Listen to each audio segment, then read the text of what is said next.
ఓం శాంతి. ఈరోజు Murali date 15 April 2026. బాబా చెప్తున్నారు, మధురమైన పిల్లలు, మీ స్వధర్మం శాంతి. సత్యమైన శాంతి శాంతిధామంలో లభిస్తుంది. ఈ విషయాలను అందరికీ వినిపించండి. స్వధర్మంలో ఉండండి.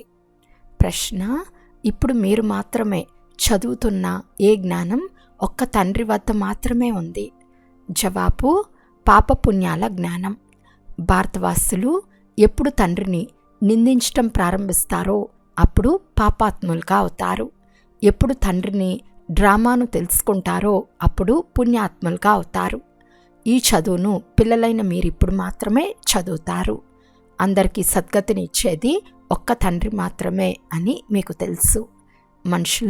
మనుషులకు సద్గతిని అనగా ముక్తి, జీవన్ముక్తుల్ని ఇవ్వలేరు. పాట: ఈ పాపపు ప్రపంచం నుండి దూరంగా ఎక్కడికైనా తీసుకెళ్ళు. ఓం శాంతి. బాబా కూర్చుని పిల్లలకు అర్థం చేయిస్తున్నారు. ఇది పాపాత్మల ప్రపంచం. ఒకప్పుడు భారతదేశం పుణ్యాత్మల ప్రపంచంగా ఉండేది. అక్కడ దేవీ దేవతల రాజ్యం ఉండేదని భారతదేశం గురించే చెప్తారు. ఈ భారత ఖండం సుఖధామంగా ఉండేది. అప్పుడు వేరే ఖండం ఏది ఉండేది కాదు. ఒక్క భారతదేశం మాత్రమే ఉండేది. విశ్రాంతి మరియు సుఖం ఆ సత్యుగంలో ఉండేవి. దానిని స్వర్గం అని అంటారు. ఇది నరకం. భారతదేశమే స్వర్గంగా ఉండేది. ఇప్పుడు నరకం అయిపోయింది. నరకంలో విశ్రాంతి, సుఖశాంతులు ఎక్కడి నుండి వస్తాయి? కలియుగాన్ని నరకం అంటారు. కలియుగాంతమును ఇంకా రౌరవ నరకమని, దుఃఖధామమని అంటారు. భారతదేశంలో ఈ లక్ష్మీనారాయణల రాజ్యం ఉన్నప్పుడు సుఖధామంగా ఉండేది. భారతీయుల గృహస్థ ధర్మం పవిత్రంగా ఉండేది. పవిత్రతే కాక సుఖశాంతి సంపదలు కూడా అపారంగా ఉండేవి. ఇప్పుడు అదే భారతదేశం పతితమైపోయింది. అందరూ వికారులుగా అయిపోయారు. ఇది దుఃఖధామం. భారతదేశం సుఖధామంగా ఉండేది. ఎక్కడైతే ఆత్మలమైన మనం నివసించేవారమో అది శాంతిధామం. శాంతిధామంలో మాత్రమే లభిస్తుంది. ఆత్మ అక్కడే శాంతిగా ఉండగలుగుతుంది. దానిని స్వీట్ హోమ్, నిరాకార ప్రపంచము అని అంటారు. అది ఆత్మల ఇల్లు. అక్కడ ఉన్నప్పుడు ఆత్మ శాంతిగా ఉంటుంది. అంతేకాని అడవులకు వెళ్ళటం వలన శాంతి లభించదు. శాంతిధామంలో ఉండేదే శాంతి. సత్యుగంలో శాంతితో పాటు సుఖం కూడా ఉంటుంది. దుఃఖధామమైన ఇక్కడ శాంతి ఉండదు. శాంతిధామంలో లభిస్తుంది. సుఖధామంలో కూడా కర్మ ఉంటుంది. శరీరం ద్వారా పాత్రను అభినయించవలసి ఉంటుంది. ఈ దుఃఖధామంలో సుఖశాంతులున్న మానవుడు ఒక్కరు కూడా లేరు. ఇది భ్రష్టాచార పతిత ధామం. అందుకే పతిత పావనుని పిలుస్తారు. కానీ ఆ తండ్రి ఎవరో ఎవరికీ తెలియదు. అందుకే అనాథులుగా అయిపోయారు. అనాథులైన కారణంగా పరస్పరం పోట్లాడుకుంటూ ఉంటారు. ఎంత దుఃఖ అశాంతులు, కొట్లాట్లు ఉన్నాయి. ఇది రావణ రాజ్యం. రామరాజ్యాన్ని కోరుకుంటారు. రావణ రాజ్యంలో సుఖం ఉండదు, శాంతి ఉండదు. రామరాజ్యంలో సుఖశాంతులు రెండు ఉండేవి. పరస్పరం ఎవరు పోట్లాడుకునేవారు కాదు. అక్కడ 5 వికారాలు ఉండవు. ఇక్కడ 5 వికారాలు ఉన్నాయి. మొదట ముఖ్యమైనది దేహాభిమానం, తర్వాత కామక్రోధాలు. భారతదేశం స్వర్గంగా ఉన్నప్పుడు ఈ వికారాలు ఉండేవి కావు. అక్కడ ఆత్మాభిమానులుగా ఉండేవారు. ఇప్పుడు మనుషులందరూ దేహాభిమానులుగా ఉన్నారు. దేవతలు ఆత్మాభిమానులుగా ఉండేవారు. దేహాభిమానంలో ఉన్న మనుషులెప్పుడు ఎవరికి సుఖాన్ని ఇవ్వలేరు. పరస్పరం దుఃఖాన్నే ఇస్తారు. లక్షాధికారులు, కోటీశ్వరులు, పద్మాపతులు సుఖంగా ఉంటారని అనుకోకండి.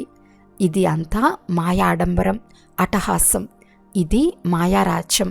ఇప్పుడు దాని వినాశనం కొరకు మహాభారత యుద్ధం సమీపంలో నిలిచి ఉంది. దీని తర్వాత మళ్ళీ స్వర్గద్వారం తెరవబడుతుంది. అర్ధకల్పం తర్వాత మళ్ళీ నరకద్వారం తెరవబడుతుంది. ఈ విషయాలు ఏ శాస్త్రంలోనూ లేవు. భక్తి చేసినప్పుడు భగవంతుడు లభిస్తారని భారతవాసులు చెప్తారు. బాబా చెప్తారు, ఎప్పుడైతే భక్తి చేస్తూ చేస్తూ పూర్తిగా క్రిందకి వస్తారో అప్పుడు స్వర్గస్థాపన చేసేందుకు అనగా భారతదేశాన్ని స్వర్గంగా తయారు చేసేందుకు నేను రావాల్సి వస్తుంది. స్వర్గంగా ఉండే భారతదేశం నరకంగా ఎలా అయింది? రావణుడు తయారు చేశాడు. గీతా భగవానుని ద్వారా మీకు రాజ్యం లభించింది. 21 జన్మలు స్వర్గంలో రాజ్యం చేశారు. తర్వాత భారతదేశం ద్వాపరం నుండి కలియుగంలోకి వచ్చేసింది, అనగా దిగే కళలోకి వచ్చింది. కనుక ఓ పతిత పావన రండి అని అందరూ పిలుస్తూ ఉంటారు. పతిత మనుషులకు పతిత ప్రపంచంలో సుఖశాంతులు లభించవు. ఎంతో దుఃఖాన్ని అనుభవిస్తారు.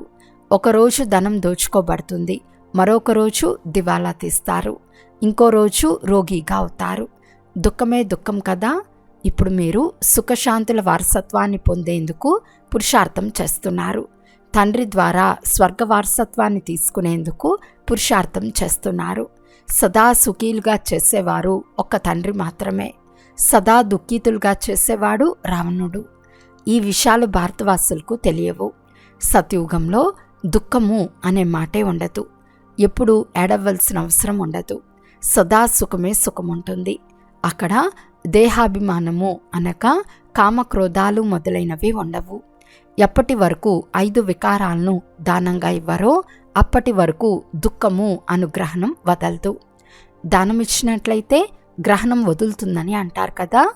ఈ సమయంలో పూర్తి భారతదేశానికి 5 వికారాల గ్రహణం పట్టి ఉంది. ఎప్పటి వరకు ఈ 5 వికారాలను దానంగా ఇవ్వరో అప్పటి వరకు 16 కళ సంపూర్ణ దేవతలు కావలేరు. తండ్రి సర్వుల సద్గతి దాత. గురువు లేకుండా గతి లభించదని అంటారు. అయితే గతి అంటే అర్థమేమిటో తెలియదు. మనుషుల గతి సద్గతి అనగా ముక్తి, జీవన్ముక్తి. అది తండ్రి మాత్రమే ఇవ్వగలరు. ఈ సమయంలో సర్వులకు సద్గతి జరగనున్నది. కొత్త ఢిల్లీ, పాత ఢిల్లీ అని ఢిల్లీకి చెప్తారు. కానీ ఇప్పుడు కొత్తది లేనేలేదు. కొత్త ప్రపంచంలో కొత్త ఢిల్లీ ఉంటుంది, పాత ప్రపంచంలో పాత ఢిల్లీ ఉంటుంది. యమునా తీరం ఉండేది. ఢిల్లీ దైవీ రాజ్యంగా ఫరిస్తాన్గా ఉండేది. సత్యుగం ఉండేది కదా. దేవీ దేవతల రాజ్యం చేసేవారు. ఇప్పుడు ఈ పాత ప్రపంచంలో ఉండేది పాత ఢిల్లీ. కొత్త ప్రపంచంలో ఈ లక్ష్మీనారాయణల రాజ్యం ఉండేది. భారతవాసులు ఇది మర్చిపోయారు. నూతన భారతదేశం, నూతన ఢిల్లీ ఉన్నప్పుడు వారి రాజ్యం ఉండేది. వేరే ఏ ఇతర ఖండము లేదు. ఇది ఎవరికీ తెలియదు. ప్రభుత్వం దీని గురించి చదివించదు. ఇది అసంపూర్ణ చరిత్ర అని వారికి తెలుసు. ఇస్లామీలు, బౌద్ధులు వచ్చినప్పటి నుండి చరిత్ర ఉంది. లక్ష్మీనారాయణల రాజ్యం ఉండేదని ఎవరికీ తెలియదు. పూర్తి సృష్టి చక్రం ఎలా తిరుగుతుందో తండ్రి కూర్చుని అర్థం చేయిస్తారు. భారతదేశం స్వర్గంగా ఉన్నప్పుడు స్వర్ణిమ యుగం ఉండేది. ఇప్పుడు అదే భారతదేశం ఎలా తయారైందో చూడండి. భారతదేశాన్ని మళ్ళీ వజ్ర సమానంగా ఎవరు తయారు చేయాలి? తండ్రి చెప్తారు, మీరు చాలా పాపాత్ములుగా అయినప్పుడు పుణ్యాత్ములుగా చేసేందుకు నేను వస్తాను. ఇది తయారైన డ్రామా. దీనిని గురించి ఎవరికీ తెలియదు. ఈ జ్ఞానాన్ని తండ్రి తప్ప వేరెవ్వరూ ఇవ్వలేరు. తండ్రి ఒక్కరే జ్ఞానసాగర్లు. వారే వచ్చి చదివిస్తారు. మనుషులకు ఎప్పుడు సద్గతిని ఇవ్వలేరు.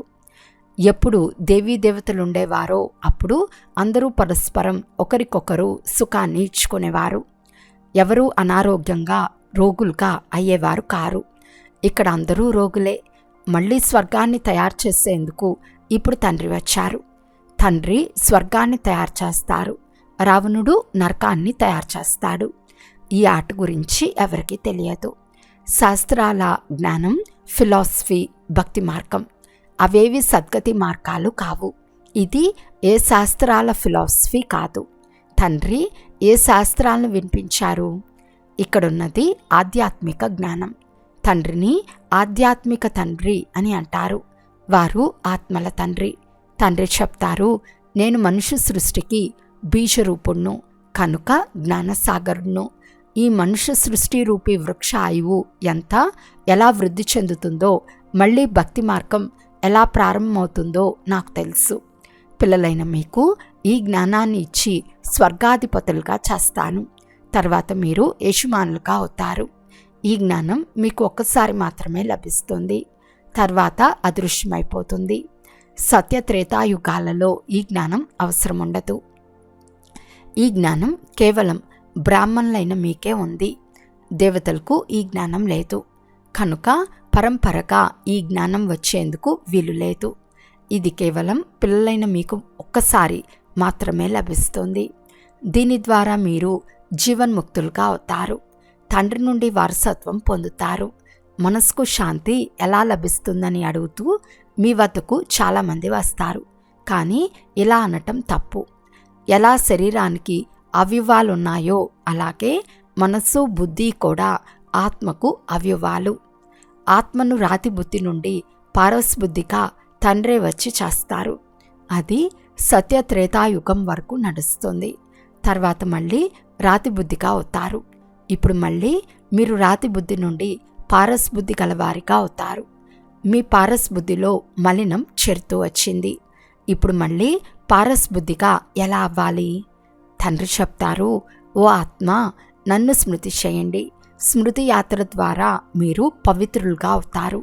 అంతేకాక నా వద్దకు కూడా వచ్చేస్తారు. మనసుకు శాంతి ఎలా లభిస్తుంది అని అడిగేవారికి చెప్పండి. ఇక్కడ శాంతి ఎలా ఉండగలదు?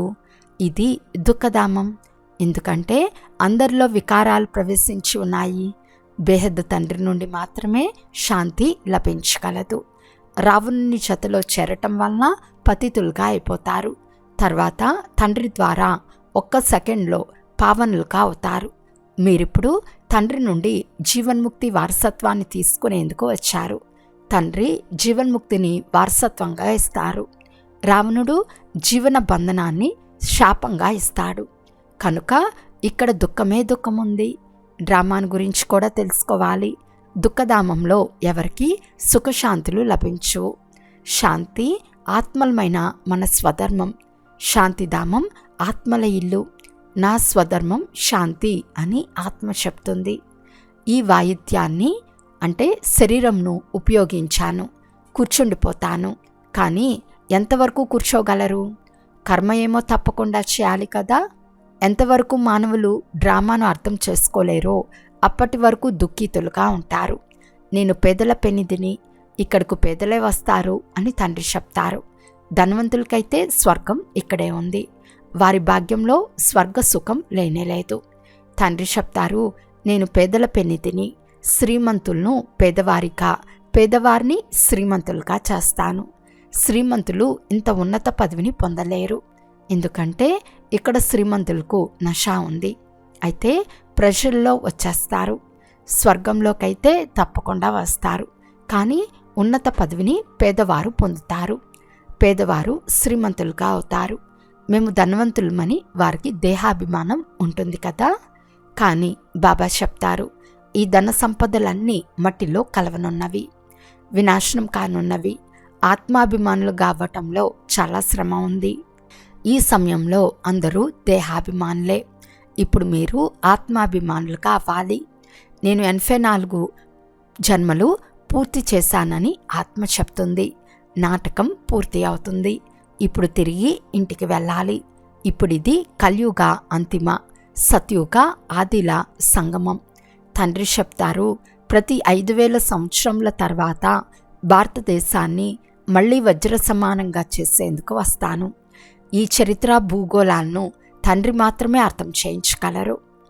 అచ్చా, మధురాతి మధురమైన అపురూపమైన పిల్లలకు మాతాపిత బాప్దాదాల ప్రియ స్మృతులు మరియు గుడ్ మార్నింగ్.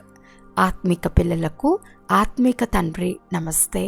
ఆత్మిక తండ్రికి ఆత్మిక పిల్లల యొక్క ప్రియ స్మృతులు మరియు నమస్తే నమస్తే నమస్తే. ధారణ కొరకు ముఖ్య సారము. ఫస్ట్ పాయింట్, తండ్రి నుండి జీవన్ముక్తి వారసత్వాన్ని పొందేందుకు తప్పకుండా పావనంగా అవ్వాలి. డ్రామా జ్ఞానాన్ని బుద్ధిలో ఉంచుకొని ఈ దుఃఖధామంలో ఉంటున్న దుఃఖాల నుండి ముక్తులుగా అవ్వాలి. సెకండ్ పాయింట్, ధన సంపదలను లేక ఐశ్వర్య నశాను వదిలి దేహీ అభిమానులుగా ఉండే పురుషార్థం చేయాలి. వరదానము, వికారాల వంశం యొక్క అంశాన్ని కూడా సమాప్తం చేసుకునే సర్వసమర్పణ లేక ట్రస్టీ భవ. ఎవరైతే రాబోయే సమయం కొరకు పాత సంస్కారాల ఆస్తిని పక్కన దాచి ఉంచుకుంటారో దానిని మాయ ఏదో ఒక విధంగా పట్టుకుంటుంది. పాత రిజిస్టర్ యొక్క చిన్న భాగం ఉంటే కూడా మీరు పట్టుబడతారు. మాయ చాలా తీక్ష్ణమైనది. దాని క్యాచింగ్ పవర్ తక్కువైందేమీ కాదు. అందువలన వికారాల వంశం యొక్క అంశంను కూడా సమాప్తం చేయండి. ఏ మూలలోనూ కొంచెం కూడా పాత ఖజానాల గుర్తు ఉండరాదు. దీనినే సర్వసమర్పణ అని అంటారు. ఇటువంటి వారినే ట్రస్టీలు లేక యజ్ఞం యొక్క స్నేహి సహయోగులు అని అంటారు. స్లోగన్: ఎవరిదైనా విశేషత కారణంగా వారితో విశేష స్నేహం ఉండటం కూడా ఆకర్షణే అవుతుంది. అవ్యక్త సూచన: మహాన్గా అయ్యేందుకు మధురత మరియు నమ్రత యొక్క గుణాలను ధారణ చేయండి. మధురతే మహానత. దీని ద్వారా మనసు మరియు నోటి యొక్క చేదుతనం సమాప్తమైపోతుంది. క్రోధాగ్ని శీతలంగా అయిపోతుంది. బాప్తాత తమ ప్రతి పుత్రుణ్ణి శీతలమైన దేవతగా తయారు చేయాలని కోరుకుంటున్నారు.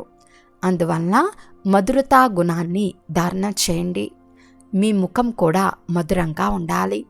మధురత గుణంతో భర్పూర్గా అవ్వండి. ఎవరు మీ సంపర్కంలోకి వచ్చిన వారిని మధురమైన మాటలు లేక శక్తిశాలి దృష్టి ద్వారా నిండుగా చేయండి. అచ్చా. ఓం శాంతి.